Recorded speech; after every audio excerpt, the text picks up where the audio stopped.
You're listening to Civic Media. You can tune into any of our live shows on any radio station across the state with the Civic Media app. Find us in your phone's app store and listen anytime, anywhere.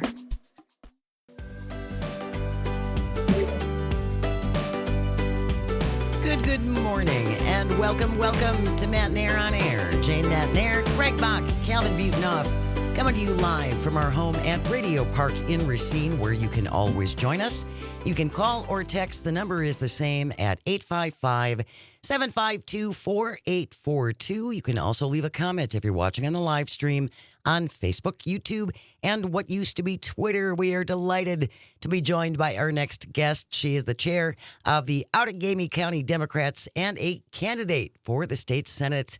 Our friend Emily Zeffos is here. Good morning, Emily. How are you? I'm doing well, thanks. I'm excited to be here again with y'all. Busy woman. You had a column in Dan Schaefer's Recombobulation area talking about why you are running again. And if you don't mind, Emily, I just want to read just a little portion of your piece, which is fantastic, and we'll include this in our show notes so everybody can read it. This is just a portion, again, of Emily's piece in the Recombobulation area. National media outlets are being forced to sign loyalty pledges to gain access to briefings for the Department of Defense. Those who refuse are denied entry. Federal agencies being purged and repopulated with loyalists. Governors in Texas, Florida, and Iowa fast-tracking new restrictions on voting. Rolling back child labor laws. Gutting environmental oversight. Wisconsin's own far-right lawmakers watching closely, ready to duplicate all of these policies. Here I am, deciding to run in another unwinnable district again.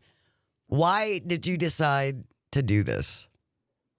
I think it kind of lays it out right there.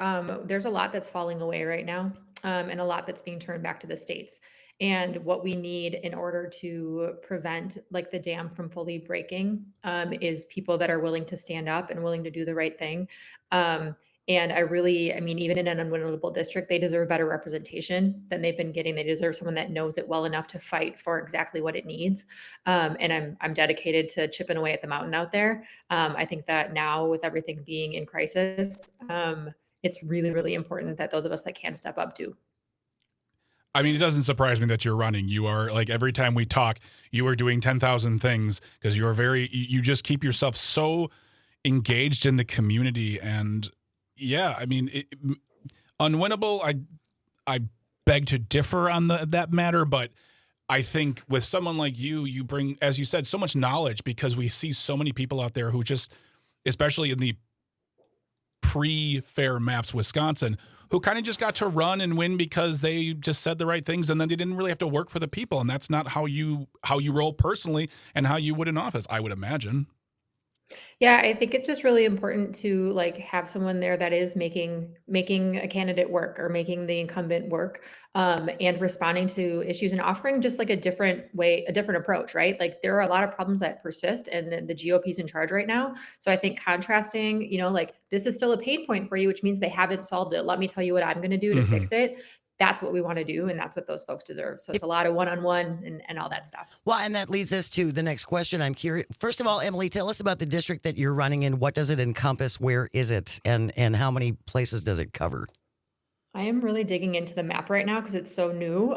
So it covers the 56th Assembly District, which is where I ran last time, Appleton and westward. So we're talking Black Creek, Shiocton, Maple Creek, New London. But this now extends into like Wapaka and Waushara counties and then down into Winnebago and a teeny tiny little bit of Portage. There's like Allman, Wisconsin in there. So I'm learning about all these like new towns and I'm excited to get out there and start connecting with folks.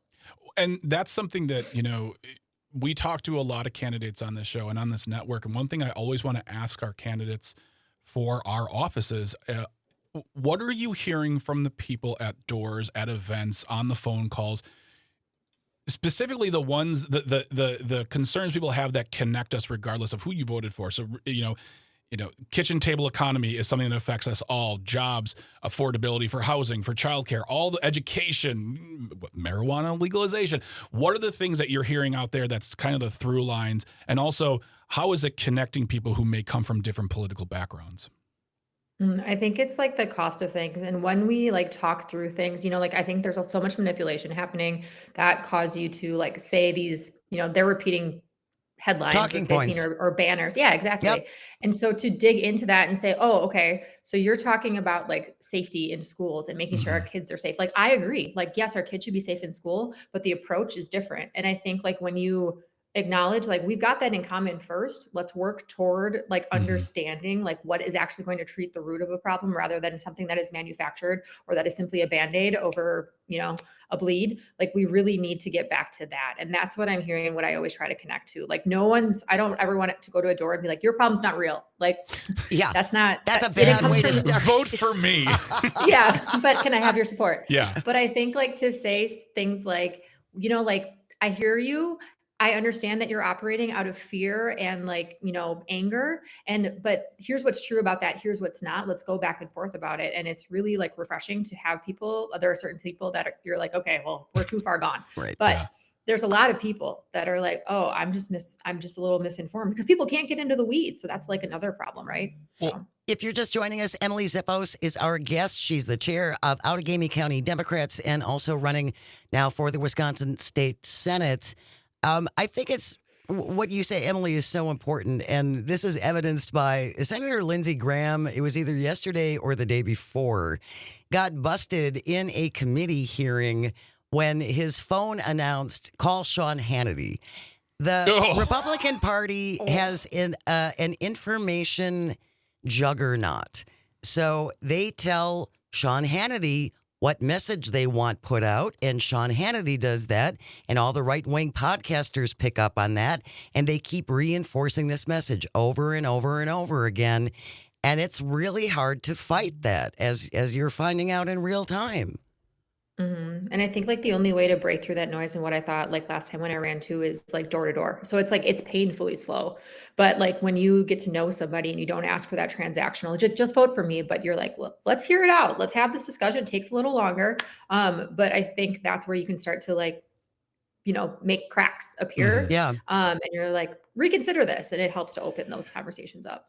And that's something too that we see in for the show, whether it's live stream comments or text messages or emails or voice notes. There are times that people are speaking where I just want to say, look, I'm not telling you you're bad or anything. I'm telling you that you have been lied to. And it's about trying to say that without one being as dramatic as I just got right there, but also allowing someone the space and comfort to really think through and have that that's tough in this day and age, It but is. also knocking on doors when you have a time frame, but really trying to make them understand that, look, I'm not going to belittle you, say I told you so, but I'm here to talk to you. And I think this is where our state representative comes in, because this is a direct line. The things that, Emily, you would be talking about and deciding on and voting on have direct impacts. And it's important for people to know that here's the transparent results I want to present versus just talking points built on lies, built on fear. It's almost a form of deprogramming to a sense. I agree. And I think it's really important because I see so much of the time that people are like, you voted for this. Like, no, nope. That's not what we do right now. Yeah. What we do right now is we say, I am so sorry that you were lied to. Yes. He Yes. told you that Yes. prices were going to go down. He told you all this stuff. It's not happening. And you were lied to and you were used. I'm not here to do that. I want to know what hurts so that I can help. And I Yes. think like going and having us do that, like as a party, whether we are electeds or candidates, is so critical right now, not to rub anybody's face in it, because if they're hurting, that's real. And Yeah. we have to acknowledge that and try to fix it. That's such an important point, Emily. There's so much, FAFO, and now you're finding out, and Yeah. ha, and that's not helping anybody, and that's not going to fix anything. And I think there's plenty of evidence to support that when society got in people's faces to say they were wrong, or you're wrong for asking questions, or for being frustrated or being angry, that instead of having the conversations, instead when you got in people's faces and said, well, you're horrible or whatever,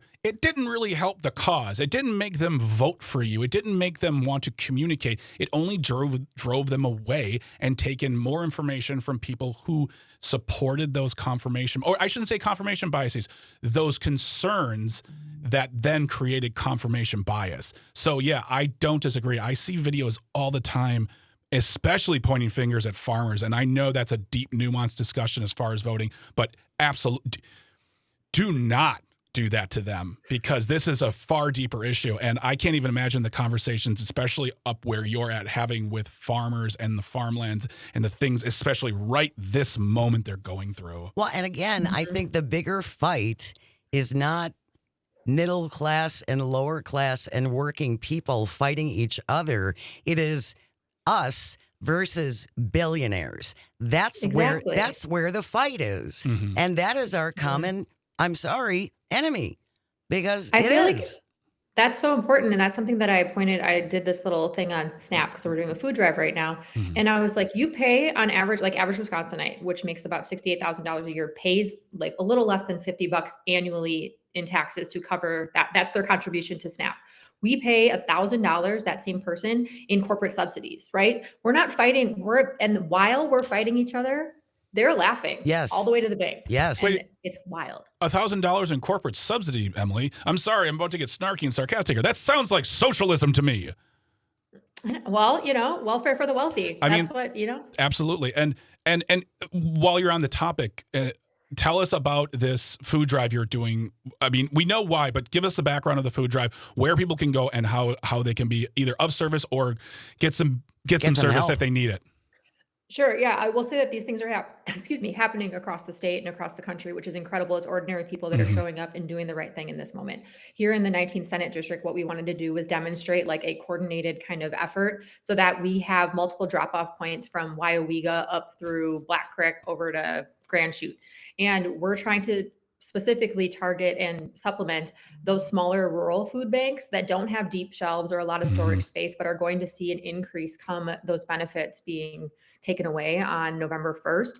And so it's on my website. I sound like a politician. It's emilycephos.com is where you can find more information on that. But I would encourage you to look into what your local community can do. So because you can make a real impact right now. Well, and I think it's important also, Emily, and people have this misconception of people who use SNAP. So when we're talking about rural areas, a lot of these people are working people, correct? Oh yeah. I think it's like 89%. But I went into it because I've been getting different comments about like SNAP in general. And it is staggering the amount of people that are working as hard as they can and they still can't get by. And frankly, it's because these systems are set up to prevent that from happening. Like that's the way that this whole thing is broken. Yeah. And so what we need to do is build it better. But like, I think it's really important that we combat all of that. Again, it's those headlines and the misinformation that exists out there to say, this is exactly how many people, and I don't have it in front of me, but it is the majority of people that are using SNAP are employed. They also maybe are using it 1 or 2 weeks out of the month to just get by. As a but supplement? I'm really worried. Yeah, but I'm really worried about those people that are on the bubble that are like, I'm doing everything right and I still can't make it. I'm doing what I was told I need to do. Yes. That's always it. This Yes. is what America told me I need to do, and it's still not enough. We're going to continue our conversation with Emily Cephos on the other side. Stay with us. You are listening to Matt Nair on Air. This is the Civic Media Radio Network. We'll be right back. Stay close. You're listening to Civic Media. Stay up to date on the latest news and information for your local community and Wisconsin by signing up for our free email newsletter. Visit civicmedia.us/email to get started. Good morning. Welcome back to Matt Nair on Air. Jane Matt Nair, Greg Bach, Sweet Calby on the board, coming to you from our studio at Radio Park in Racine. Join us at 855-752-4842. Leave a comment on the live stream on Facebook, YouTube, and what used to be Twitter. We are joined by the Outagamie County Chair of the Democratic Party and a state Senate candidate, Emily Cephos is our guest. And Emily, the last time you were on the show, we were talking about, once again, an article that you wrote for the Recombobulation area, and that one was titled How Democrats Can Rebuild Trust. And you are a Democrat. You wear multiple hats, one of those hats being the Outagamie County Chair for the Democrats. And I want to talk about that article in as much as your campaign right now. Democrats have a lot of work to do after last year's election. And I want to know, now that you are hitting the ground running, knocking on doors, making phone calls, representing the party, what are you doing to help rebuild that trust, help bring people in and build bridges and networks and just, kind of form those coalitions that are needed to fight for everyday folks? And as we said earlier, folks who may have voted for Donald Trump last year, but are finding out that the sting wasn't worth it. Oop. I think you're muted, Em. Direction. Oh, there we go. There we are. Okay. We're good. Yeah. I'm good. Okay. We're doing a lot. I feel like we're running 500 directions every day. But like one of the things we're really focused on is connecting those pain points to policy. I think what's unique to us is that while there are like nonprofits that are doing incredible work locally, they can't say, here's why this exists. Like, here's what we're trying to do because of policy points. Like we can. And so here in Outagamie County, we really feel like that's part of our work right now, is to make sure that as things are hitting you in the face, or you're feeling it in your pocketbook, or you're sitting at your table, like wondering how you're going to pay your bills at the end of the month, like to talk about all of the different policy decisions that were made, whether in Madison or Washington, that led to that pain. So doing that and then showing up authentically. I think it's like doing the community aid and not asking for anything in return. Too often, I think politics is transactional. And so we're really trying to show up for our neighbors and just be like, we're just here. Like we're Just here to to help. just and a that's it, chat. and that's all. Yeah. I'm not going to ask So you for a donation. Yeah. Yeah, I know. Like I'm not going to send you, I don't know about you guys, but the text and stuff like that. I'm like, yo, there are big issues that we are trying to help our community with right now. Not the time for me. Yeah, And definitely not the time. And that's definitely something that can turn people off. And we hear about it every time in elections. And in Wisconsin, I think we can all say safely, there's no such thing as election season anymore. We're always in election mode in this state. Yep. And so, yeah, I mean, I think those are important points to talk about, that, you're regular folk trying to represent other folks and trying to get things done. We were talking before we went to the break, Emily, about trying to beat misinformation. And our president continues to say almost on a daily basis that the price of everything is down. The price of everything is down. Calvin, we have a clip of Donald Trump. Let's hit that clip, please. So I just want everyone to know prices are way down. Way down. And that's a big thing. Groceries, everything. If you look at fuel, $2.35 a gallon, a lot of that. But we actually had 4 states where it's down $1.99. Are you hearing this at doors? Do people say, oh, prices are down everywhere because the president says so? Yeah. I mean, you do think you do that. And then when I go, as a neighbor, I'm like, oh, I go to the Piggly Wiggly, right? Like eggs were up last week. Like, I don't know what eggs you're buying, but my eggs cost a lot more. And so to say that to them, I'm your neighbor, there is evidence locally. I shop at the same place as you. Yeah. Yes. Oh, It helps to break through. And they're like, oh yeah, that's true. But if you don't just counter that, then Yeah. they're like, oh, well, yeah. And just as a well, first of all, the fact he said $1.99, he's back to that. But that was what he was saying for the longest time. The fact he said $2.35, I'm like, oh, even your gas prices have gone up. But as of today, as of right now, the AAA national average is $3 and about 4 cents. And Wisconsin averages about $2.78, which is down. But as we talked to Matt Randolph earlier this week, the reason why the prices have gone down is because the season changing blends. This is not the work of him or any president. No, it's not. Gas prices, no. Real briefly, Emily, because we're just about out of time. Let's talk about these missing posters. Oh gosh. Yes. The Green Bay. Yes. There's a lot happening up here, isn't there? Yeah. So there was a press conference last week where Tony Weed and a couple of local electeds came out and they said, there were missing posters put up, there were posters put up around the area. Where's Tony Weed, right? Where's Tony Weed? Where's Tony Weed and all of that. And what kind of came out of that is the decrying Democrats. And to be clear, this is unsubstantiated. Nobody knows who put those up. It was an individual, no idea. But the rhetoric from him continues to be, Democrats are dehumanizing us and they're using violent rhetoric and stuff like that. And we're just we're so tired of it, because if you're going to call it shouldn't exist anywhere. But if you are going to call out anything, make sure that you are applying that equally to both sides. Yeah. Because I know a colleague of yours over in the 3rd Congressional District that is always on Twitter. I think we know who that is. Yes. Mm-hmm. Yeah. Yeah. So it's just it's really it's unfortunate that he doubles down on this stuff and continues to try to make news about it. And really It shouldn't exist anywhere. It's existed for a long time. Like ask any woman running for politics or holding elected office about what's in their DMs, right? Like what's in their emails and things like that. It is awful and violent. And so like what we need to do is across the board condemn it without trying to score those political points. I think that's what's the most frustrating thing for me. Like be genuine about it. If you really think this shouldn't exist, then just condemn it across the board. Absolutely. And don't try to use us. Absolutely. And if he's so upset about those missing posters, then maybe we should just put him on a milk carton. Maybe that'll be a little more palatable, unless he's lactose intolerant. Emily Zeffos is the chair of the Democrats in Outagamie County and running for state senate. Thank you so very much for your time, Emily. Really appreciate it. We'll talk to you again soon. Thank you all. Have a great day. News coming up next, and then when we come back with a little audio sorbet, it's Salad Wars. Yeah. All the important things talked about on this program. Stay close. You're listening to Matt Nair on Air. This is the Civic Media Radio Network.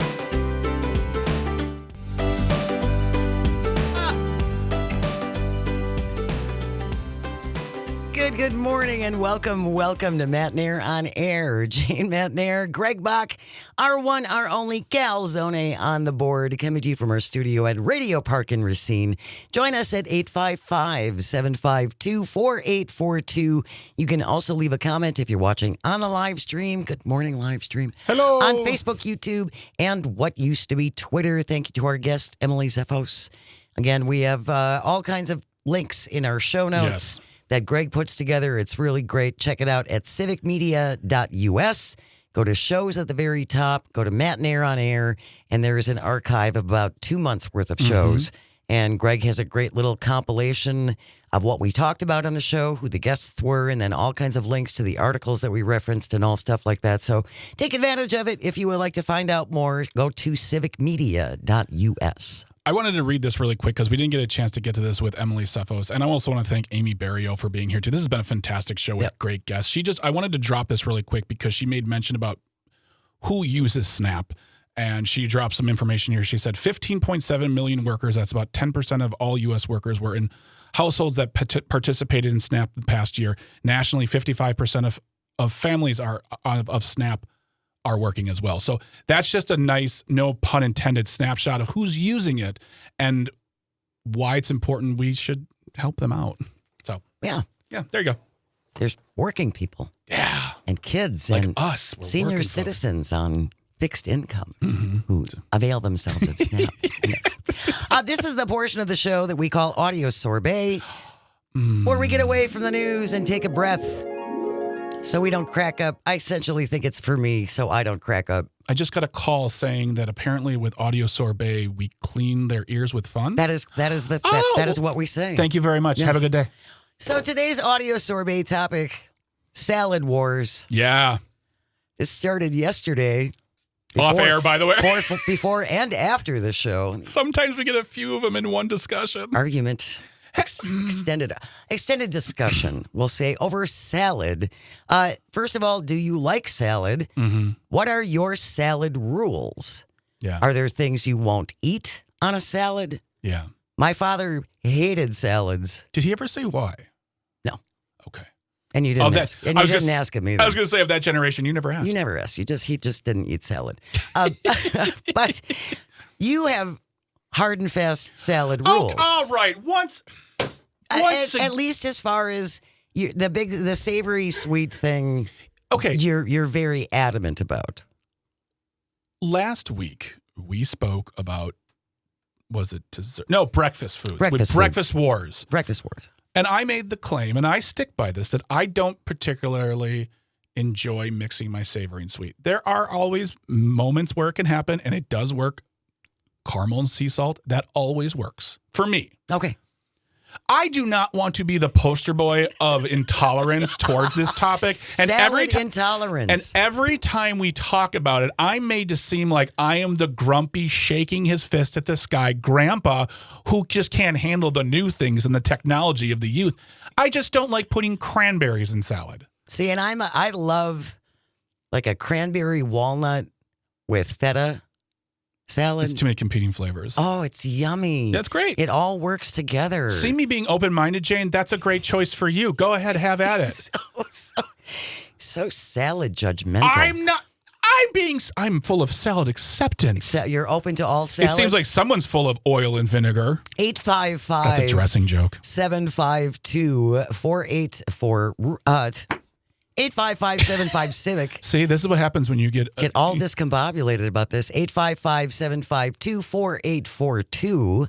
Salad Wars, our discussion for Audio Sorbet today. Do you salad? What kind of salad do you like?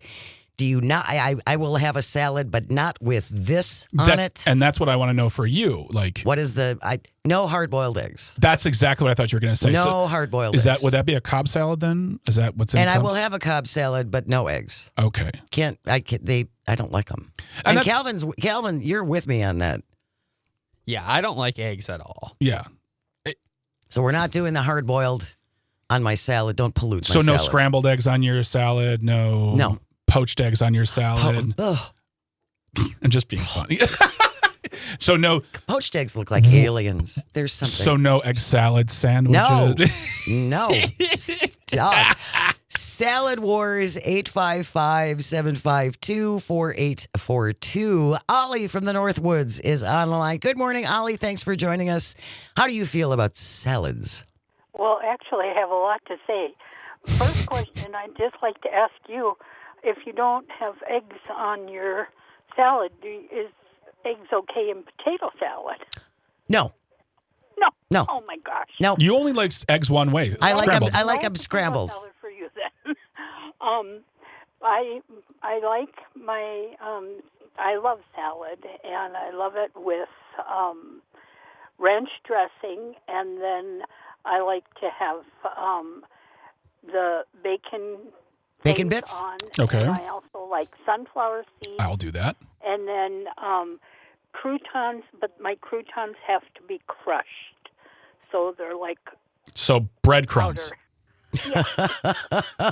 Why did the croutons have to be crushed, Ollie? Oh, I just like the it tastes better if it's You like the texture of it? yeah. Yeah. Hey, It just kind of mixes with the whole salad Sure. that way. let no one say here that we discriminate here on We're salads. open to all salads. You get in front of a salad bar, oh my gosh, it's what this country should be. An open, welcoming place of just whatever toppings you would like. You bet. Whatever floats your boat. Exactly. Whatever Floats your Thank you boat very with much, salad. Ollie. Thanks a lot, Ollie. Really appreciate it. Salad Wars is our audio sorbet today. You can join the conversation, text or call at 855-752-4842. I was just going to say, when we went up to the Northwoods this summer, we went to that wonderful, wonderful restaurant and had where the cabins were. And I'm so forgetting right now, and I apologize. I was on Butternut Lake. Butternut Lake. I'm going to look that up as we're Butternut talking. Lake Resort. Yes, thank you very much. And they had a little salad bar there, and everything Ollie, and in the Northwoods on Butternut Lake. Everything she described was what I put on my salad. Sunflower seeds. Croutons, bacon bits, ranch. Oh, I think I did Thousand Island. I go fancy. I'm a diplomat. Okay. But yeah, that selection right there reminds me of every salad bar I went to as a kid, whether it was Old Country Buffet, whether it was Golden Corral, whether it was Wendy's. Remember when Wendy's had a salad bar? That's right. Yeah, I yeah. forgot about that. Yeah. But yeah, that's very much. What would you say the most controversial thing you put on your salad is, if you do? Well, I would go back to the walnuts and the cranberries, but that's a very specific salad. I feel like you can get that salad at a Panera. Panera, probably. yeah. I've got a bunch of texts coming in. Liz from Saukville listening on WAUK. I love salads. There are so many options, but absolutely no eggs, boiled, fried, or whatever. Thank you, Liz. You are right. People who are allergic to eggs notwithstanding, I did not know that there was this much dislike for eggs until I married Bridget, who can't eat them because she becomes nauseous, and I've watched her try. Amazing. Yeah, I mean, I'll do scrambled, Mm-hmm. but that's it. Yeah. And if I can throw a whole bunch of cheese in my scrambled, that makes it even better. So you like cheese. Well, of course, I'm from Wisconsin. Carol from Madison on WAUK. I don't like sweet on salad, no fruit. Okay, there you are. Although I do like a lime vinaigrette. Okay. I have a friend who doesn't like cheese on her salad. We may have to ban her from the state. I think you're right, Carol. She's got to go. Yeah. Oh, all right. I thought we were salad tolerant. Apparently, maybe not so much. Yeah, actually, would that bring? Speaking of my wife, she does no dressing. None. She doesn't no dressing on her dressing. salad? No, it's like this weekend we went to Madison. We went to get some food. Shout out to Laney's Steakhouse in Madison, very very tasty. And there was a side salad, and they said, "What would you like on the dressing?" And he started reading them off, and she goes, "I'll just no dressing." He goes, "So dry." And as soon as I heard that, I'm like, "Oh, that sounds weird." No salt, no pepper, no nothing? No, she enjoys the vegetables that are on the plate, which I completely understand. She's a far better person than I am. Far better person than I am. I won't drown it in dressing. Yeah. But I got to have some. Yeah. For a little boost. Oh, no, I get that. I get that. And that's why I kind of go towards now the more like not the vinaigrettes or like the oil-based ones because they'll add some flavor, but it's not just covered in like French dressing. Yeah, exactly. Andrew from Maine, listening on WAUK. I love a good salad. Don't eat as many as I should. Mm-hmm. I prefer dressing that is light. Yes. Balsamic, Italian on the side. Throw on any vegetables you want and most proteins, although I might be concerned if it showed up with oysters. Yes. Yeah. I would agree. No oysters on my salad. Also, I don't order salads at restaurants. Only if it comes with? Yeah. I don't. It's not my meal of choice. Like I'm not going to spend. Because now they make them big enough where it's a meal. But then they're also basically it's like oh cool, I ordered a hamburger and got salad too. Like it's so chocked with stuff, but still it's like I just rather have a burger or something like that. Something with a little more substance. Mm-hmm. Salad Wars is our audio sorbet discussion today at 855-752. 4842. Do you like salad? What is your salad of choice? Mm-hmm. What do you put on your salad? What vegetables are an absolute no? Not doing it. You can't make me. Al from Campbellsport is joining us on the phone. Good morning, Al. Thanks for joining us. How do you feel about salads? Scrambled eggs. Oh, baby, how I love your legs. Oh, well, thank you very much, Al. Well, thank you very much. That was interesting. I'm confused. Thank you, Al, very much for calling. Just by the way, a side note, if you're going to call in, you want to turn the radio down in the background. But who doesn't love a limerick? Because there's kickback and there's feedback that we get that way. So, Calvin, what are your thoughts on salad? I feel like you're going to say something that's totally on brand. Well, I have a similar opinion on salad that I do to soup. It should only be an appetizer or a side dish. It should never be the main thing. Never a meal. Yeah. And I guess, I like a basic salad, lettuce, cherry tomatoes, maybe some shredded carrots and maybe cucumber or something. But ranch dressing is usually my go-to. I might mix ranch and French if I'm feeling adventurous. Bold. Oh, we call that French. Living on the edge of dressing. He's a man of culture, folks. French and ranch together. What about peppers?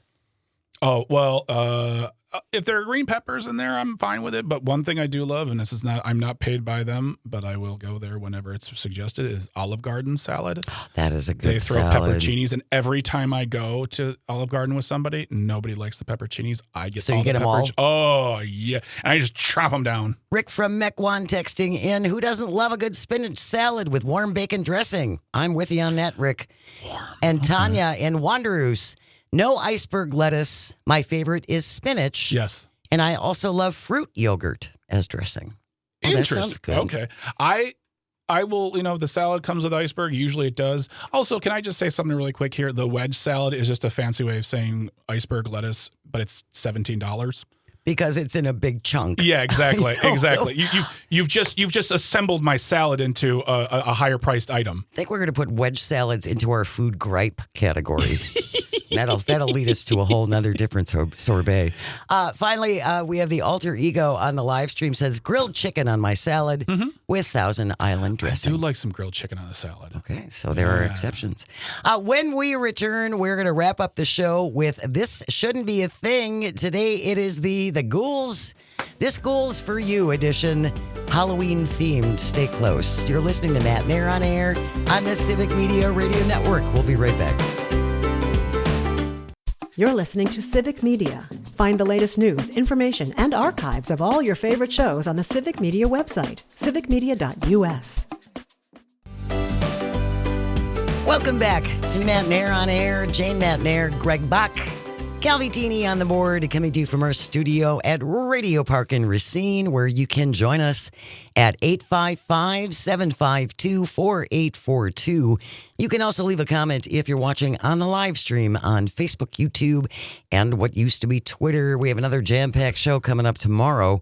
Jim Santel, host of Amicus, a law review on Saturday mornings, 9 to 11 across the network.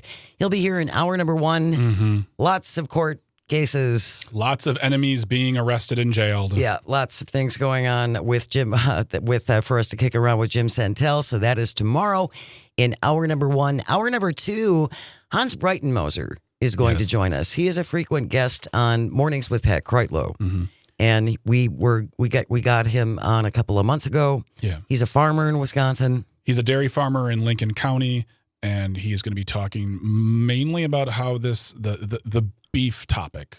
Last week, the comments about Argentinian beef and how this is going to be affecting farmers, and he will be speaking on this matter, and I am very much looking forward to having him here. Me too. And then J.R. Radcliffe will be here from the Milwaukee Journal Sentinel for our audio sorbet tomorrow to talk all things sports. Packers, of course, beating the Steelers on Sunday. Goodbye, Aaron Rodgers.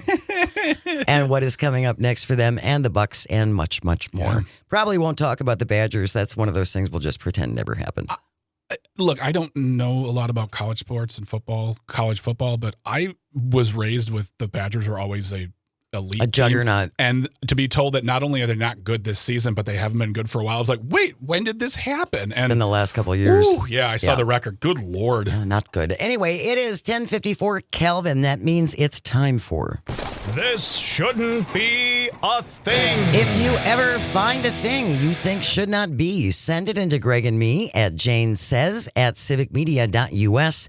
JANESAYS, Jane Says at civicmedia.us. We are doing Halloween-themed Tisbets all this week. Halloween is on Friday. Calvin found this one from UPI. Here he is, Ben Hooper, our guy. Ben, where is he, Ben? We've missed him. The headline reads, creepy costumed figures on family's porch turn out to be their relatives. Alexandria Police Department had to open into investigation into a potential attempted burglary after 3 figures dressed in creepy Halloween costumes were recorded by a family's doorbell camera when they approached the front door.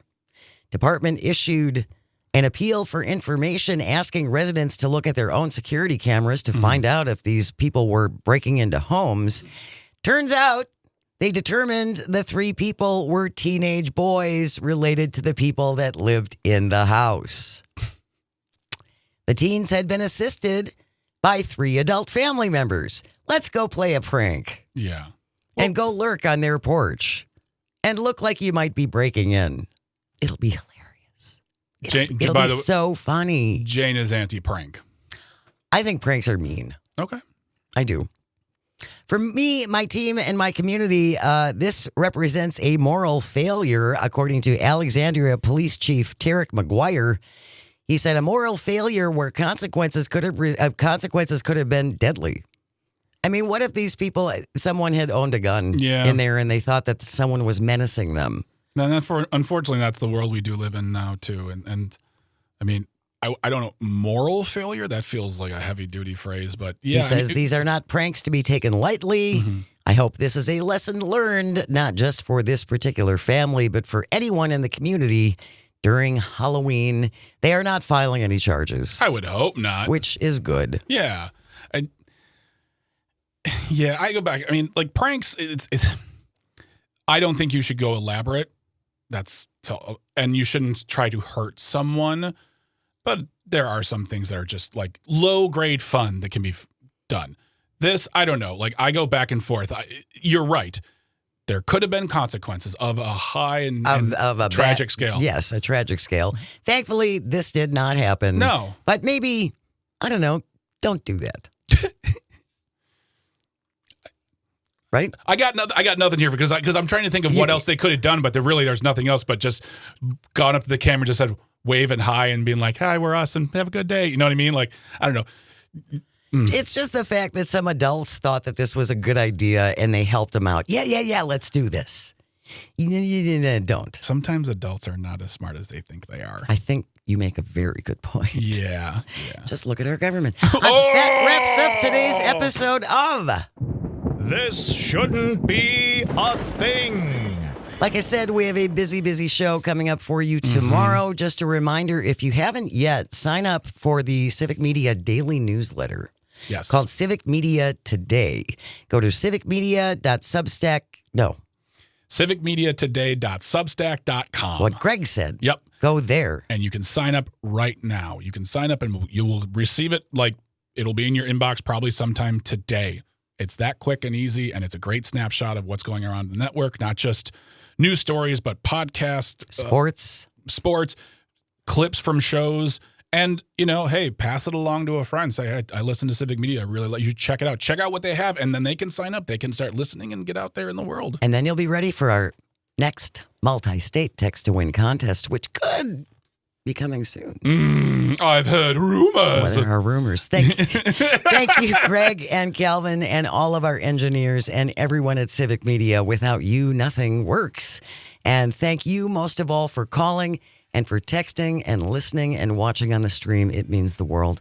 I hope you find some joy today and you have the chance to share it. We have news coming up next, followed by Tom Hartman, Todd Alba, Maggie, Dawn, Pete Schwaba, Robert Pilite, and so much more. Keep it right here on the Civic Media Radio Network. Have a great day. We'll see you tomorrow. The national news cycle never stops, but it can be hard to find news about your local community. Civic Media is dedicated to providing quality local and state news coverage across Wisconsin. With the Civic Media app, you can get notifications about local stories that matter to you and your community. Find the free Civic Media app in your phone's app store and choose notifications from the menu to tell us what kind of news you want to hear about.